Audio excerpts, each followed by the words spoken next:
Bom, eu sou a Djamila, eu sou feminista, agora mestre em filosofia política, defendi finalmente, agora em outubro, dia 19 de outubro.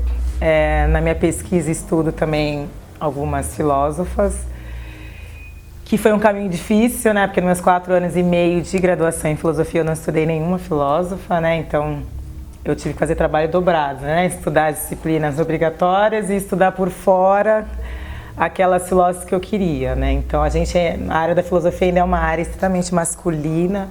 A história da filosofia é uma história masculina e branca. Apesar da gente ter tido filósofas ao longo da história, elas são esquecidas e apagadas, né? Um dos livros que me ajudou muito foi um organizado pela Márcia Tiburi, A Mulher e a Filosofia, que me deu também um start. Então eu sou militante dentro da academia também, porque para estudar esses temas a gente tem que persistir. Assim, tive sorte de ter orientadores na graduação, que eu estudei Beauvoir, que me apoiou, e agora no mestrado também. Eu brinco porque ele é filho de feminista, por isso que ele é tão incrível, que é o Edson Telles, que é o filho da Melinha Telles, e que super me deu apoio para eu poder fazer, né, estudar Beauvoir, estudar Butler, dentro de um mestrado em filosofia. É muito importante a gente discutir essa questão das mulheres, a relação das mulheres com a política, porque a gente não é construída, né, para isso. A gente é muito construída para o espaço privado, né, não para o espaço público. O homem que é construído para o espaço público, né. E a gente percebe isso até no modo como a gente se coloca. Né, eu participei recentemente de um evento lá na USP para discutir a relação das mulheres e a filosofia, e as alunas falando o quanto que elas têm dificuldade, às vezes, de falar em sala, né? De levantar a mão e fazer uma pergunta, enquanto os homens estão super à vontade, mesmo que estejam falando um monte de besteira, mas eles estão super à vontade para falar, e o quanto que a gente se retrai, né? E isso é muito por conta dessa construção machista, né? Que a gente é criada para o ambiente do lar, para brincar de boneca, para ficar sentadinha. E o quanto que é importante a gente desenvolver isso, né? E tem uma feminista negra que eu gosto muito, que é a Audre Lorde, que ela fala como é necessário para nós, para a nossa sobrevivência, a gente romper com o silêncio. Porque se a gente não falar, ela fala, o peso do silêncio vai acabar nos engasgando. Então a gente falar ou não falar, a gente vai sofrer, mas não falar não vai mudar nada. Então que a gente fale, né? E ela pauta muito essa questão do silêncio. No feminismo negro tem muito isso, dessa questão da gente quebrar com o silêncio, porque a mulher negra tem uma construção de feminino diferente da mulher branca, né? Então, mulher negra não foi aquela que foi criada para ficar em casa enquanto o marido ia trabalhar, ganhar a vida, né? Então, aqui falando em termos de Brasil, né, 354 anos de escravidão, já vieram para cá na condição de escravizadas, no pós-abolição seguiram trabalhando como domésticas, então a maioria que sustentavam suas famílias. Então a mulher negra tem essa construção de que a gente tem que ser forte o tempo todo, que a gente aguenta tudo, né, e também para o silêncio, porque o homem negro ele é discriminado na sociedade, a gente sabe, né? Então, a Angela Davis fala muito isso. Então, a mulher negra ela foi muito construída para essa coisa. Se por um acaso ela sofresse violência do companheiro negro, ela não podia denunciar, porque o seu companheiro negro ele sofre na mão da polícia. Então, você tem que ficar quieta. Então, você tem que aguentar todas as opressões, todas as dores do mundo, carregar tudo nas costas e fica quieta, porque o seu companheiro ele já é oprimido, a polícia vai matar ele, você não pode falar. E o quanto que isso fez com que a mulher negra carregasse peso, né? E quanto que isso nos faz mal, né? Nos adoece, né? Então, a Angela Davis tem um texto muito legal chamado As Mulheres Negras na Construção de uma Nova Utopia, que ela fala que os homens precisam perceber que a violência policial é tão prejudicial quanto a violência doméstica, que a gente não pode escolher qual opressão que é mais importante. Então, a mulher negra fica carregando esse peso histórico, mas não é porque a gente é forte, né? Inerentemente forte. A gente tem que ser forte porque o Estado é omisso, por conta de todas essas construções machistas em cima da mulher negra, aliado à questão do racismo. E fora isso, a gente é muito menos vista como alguém que pensa, alguém que constrói pensamento, alguém que pode ser um sujeito político, um sujeito cognoscente, que produz conhecimento.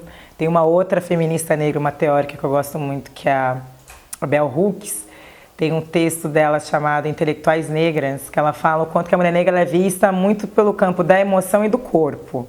Né? A gente não é vista como alguém que produz conhecimento, que pode produzir conhecimento, e o quanto que isso é ruim para nós, né? Porque a gente acaba não se vendo nesse lugar, achando que a gente não é capaz de estar nesse lugar, porque a sociedade o tempo todo nos coloca num lugar muito de inferiorização, de subalternidade, ou no lugar da exotização, né? De ser aquelas criações, né? De ser a mulher boa de cama, a mulher quente, a mulata do carnaval, né? Então a gente é muito vista por esses lados, por esses estereótipos, que nada mais são do que modos de nos manter num lugar subalterno, mas também que retira a nossa humanidade, né? Porque nos relega uma condição de objeto, né? E eu sempre falo, a gente não tem problema nenhum com a sensualidade, a gente não tem problema nenhum com isso. O problema é achar que a gente só pode ser isso. E essa questão do Enem, né, o bafafá que foi, porque teve uma questão sobre a Simone de Beauvoir, porque o tema da redação foi sobre violência doméstica. Lembro que no dia eu recebi, assim, várias mensagens, assim, de pessoas que eu nunca vi na vida. Ai, tá vendo, meu filósofo que você estuda é uma nazista, umas coisas absurdas, assim. Isso tem que respirar fundo, né? Falar, né? Nem leram a obra dela, né? Vamos ler, né? Então, tem todo um desrespeito, sobretudo porque é uma mulher. Isso é muito claro, né? Porque se fosse assim, estudar, se a gente fosse deixar de estudar os autores pela vida, a gente não ia estudar ninguém, sabe? Então, não ia estudar Hegel na filosofia, que tinha uma visão totalmente preconceituosa da África, a gente não ia estudar Kant, a gente não ia estudar ninguém. Não ia estudar Aristóteles, que dizia que a mulher sofria a mulher era inferior naturalmente ao homem. Não ia estudar São Tomás de Aquino, que dizia que a mulher é um ser incompleto, um homem ocasional. A gente não ia estudar Santo Agostinho, que disse que a mulher é um animal que não é firme nem estável. Não ia estudar o Pitágoras, que disse que a mulher há um princípio bom que criou o homem, a ordem e a luz, e um princípio mau que criou o caos, a desordem e a mulher. Então, claro que a gente tem que estudar a obra desses filósofos, são filósofos importantíssimos, mas se a gente for pegar a história da filosofia, até os grandes filósofos falaram absurdos em relação à mulher, assim, coisas, né? E há um silêncio dentro da história da filosofia de nem pautar essas questões que eu acho que é extremamente errado, a gente tem que falar. Isso não é desmerecer o que eles fizeram de modo algum, foram grandes filósofos, ninguém aqui está desmerecendo. Mas fica muito nesse campo da briga. Se a questão feminina é tão absurda, é porque a arrogância masculina fez dela uma querela. E quando as pessoas querelam, não raciocinam bem. E é muito isso. E é necessário raciocinar bem e não tratar essa questão nossa, legítima, por ter visibilidade na história, por lutar contra esse apagamento, como briga, como querela, como birrinha. E, infelizmente, essas questões da mulher negra, é muito tratada nesse campo da birra. E da mulher negra dentro do movimento feminista também, porque aí se reproduz isso, essa lógica, né? Então, quando as mulheres negras reclamam que, olha, a gente não está sendo representada por esse sujeito mulheres, olha, precisa ter um recorte racial nessa... Ai, mas vocês... Aí também tratam como briga, né? Então eu atualizo essa questão da Beauvoir sempre, eu falo, gente, essa questão das mulheres negras é tão absurda, é porque algumas feministas brancas tratam a questão como uma querela, e quando as pessoas querelam, não raciocinam bem, não pode tratar como uma querela, tem que tratar como um direito legítimo nosso a ser sujeito político, a ter nossas demandas contempladas, de perceber que somos todas mulheres, mas mulheres negras, por sofrerem racismo, tem outros pontos de partida, que não tem como a gente pensar a questão da mulher como uma questão universal, somos várias, somos diversas, tem mulher lésbica, tem mulher trans, tem mulher negra lésbica, né? E pensar que a gente tem o direito de reivindicar, porque a gente está falando da nossa urgência por existir, né? A gente não está brigando porque, sei lá, roubaram meu sorvete, né? Então, reduzir uma luta, um direito legítimo a esse campo da briga, da querela, ele é muito complicado. E eu percebo que nós, como mulheres negras, a gente fica nesse embate eterno, né? Porque aí chega algumas feministas, não, mas a questão é só de gênero. Aí os homens do movimento negro falam, não, mas a questão é só racial. Mas para nós é de gênero e racial, né? Então como é que a gente faz, né? Então a Audre Lorde, novamente, falo muito dela porque eu adoro a Audre Lorde, ela fala, eu sou mulher e negra, eu não posso escolher contra qual opressão eu vou lutar, já que as duas me atingem. Então, eu não posso eleger qual é mais importante, todas são importantes, porque essas duas opressões me fazem com que a mulher negra fique em um lugar muito específico na sociedade. Né? Então, por isso que é importante a gente pensar num conceito político muito importante, que é o conceito da interseccionalidade, que foi cunhado por mulheres negras, feministas negras. É um conceito que já vinha sendo trabalhado há muitos anos pelas feministas negras, mas que em 89 a Kimberlé Crenshaw deu um nome ao conceito, que é pensar o quê? Como as opressões se entrecruzam, são combinadas, e pensar que não dá para a gente pensar as categorias de forma isolada, né? Pensar raça, gênero e classe de maneira isolada, porque raça indica classe, né? O racismo cria uma hierarquia de gênero, coloca a mulher negra numa situação mais desfavorável. É pensar como que essas categorias elas se entrecruzam e funcionam de maneira combinada e que não dá para pensar de forma separada. Como vai pensar a classe num país como o nosso, que tem um fenômeno sério da feminização da pobreza, onde as mulheres são as mais pobres? Como é que você pensa a classe sem pensar gênero? É impossível. Né? E a gente às vezes tem dificuldade até com nossos companheiros, porque ainda estão muito nesse discurso. Não, mas é a classe que vai resolver, aí depois a gente pensa no resto. Né? Não tem como, né? Não tem como pensar essas categorias de forma separadas. Né? Então, a gente ainda enfrenta, às vezes, resistência dentro dos próprios movimentos, né, sociais, para pensar, porque fica trabalhando muito de forma isolada, né? Então, o movimento LGBT trabalha muito de forma isolada e acaba elegendo o homem branco, gay, como né, a mulher lésbica fica de fora, trans, então, nem se fala. Aí, no movimento negro, uma visão super masculina e masculinista, até da história, se a gente for parar para pensar. Falam muito de Zumbi dos Palmares, mas não falam de Dandara, não falam de Alco-Altune, não falam de Teresa de Benguela, de tantas heroínas negras e mulheres negras importantes que a gente teve para a história também. Então é preciso a gente também pensar, porque é fácil, né, a gente pensar só naquilo que nos diz respeito e esquecer o resto, né? Mas a gente fazer isso, a gente está reproduzindo a mesma lógica da sociedade opressora. A gente continua elegendo qual sujeito que tem que ser representado e qual sujeito não tem que ser. A gente continua reproduzindo essa lógica quando a gente não pensa por um viés interseccional. A gente continua elegendo, não, a mulher que vai ser representada vai ser a mulher branca de classe média. O homem que vai ser representado vai ser esse.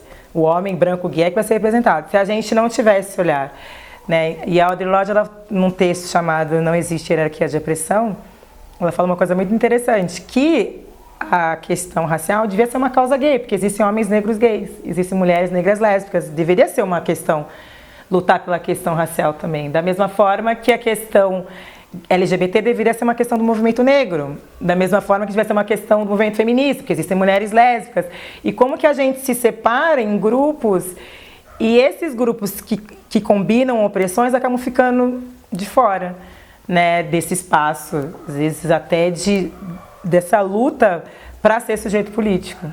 Por isso que o feminismo negro é muito importante para mim, porque é a luta das mulheres negras se colocarem como sujeito político, mas não só isso. Porque ao pensar em interseccionalidade, elas não estão pensando só em formas de libertar as mulheres negras, mas em forma de a gente combater todas as opressões. Por isso que para mim é muito caro. Não estamos pensando só nas mulheres negras, a gente está pensando nas opressões, no modelo de sociedade que a gente quer, um modelo de sociedade onde a gente possa criar mecanismos de combate às opressões e não só aquelas que nos atingem. Por isso que eu acho que é muito importante as feministas negras pensarem isso, né? Pensar em todas as formas de opressão e pensar que não adianta nada a gente lutar contra uma opressão aqui e reforçar outra lá, porque a gente está alimentando exatamente a mesma estrutura.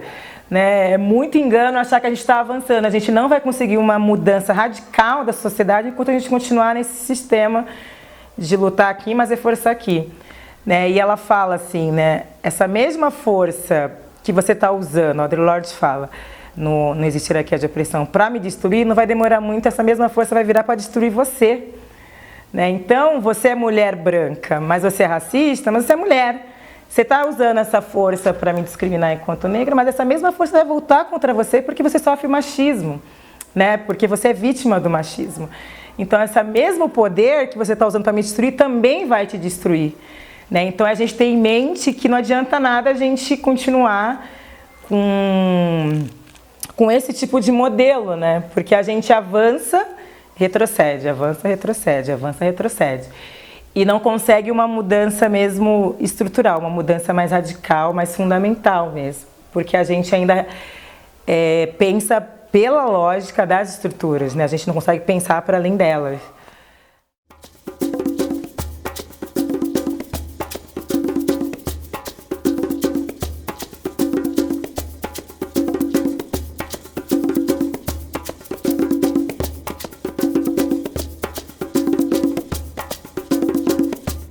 Se tivesse me contado na escola quem foi Dandara, talvez minha infância tivesse sido outra, sabe? E o quanto que na escola, apesar da gente ter uma lei, né, de 2003, a Lei 10.639, que alterou a Lei de Diretrizes e Bases da Educação para obrigar o ensino da história africana e afro-brasileira nas escolas. Só que aí não tem ninguém fiscalizando isso. Por mais que você tenha bastante material bom, livros bons, tem um professor que não sabe lidar com esse material porque aprendeu nessa faculdade onde ele não aprendeu isso. Apesar da lei, é muito esforço individual dos professores que acreditam, que fazem, porque não tem apoio do governo para realmente fazer a efetividade mesmo, né, da lei. Quanto que seria importante para a autoestima das crianças negras e para as crianças brancas também, né, entenderem que, olha, teve um herói negro, teve isso, até o próprio olhar, como eles iam desnaturalizar muita coisa e olhar o negro de outra forma também, né, é importante, não é só importante para nós, né, é importante para a sociedade.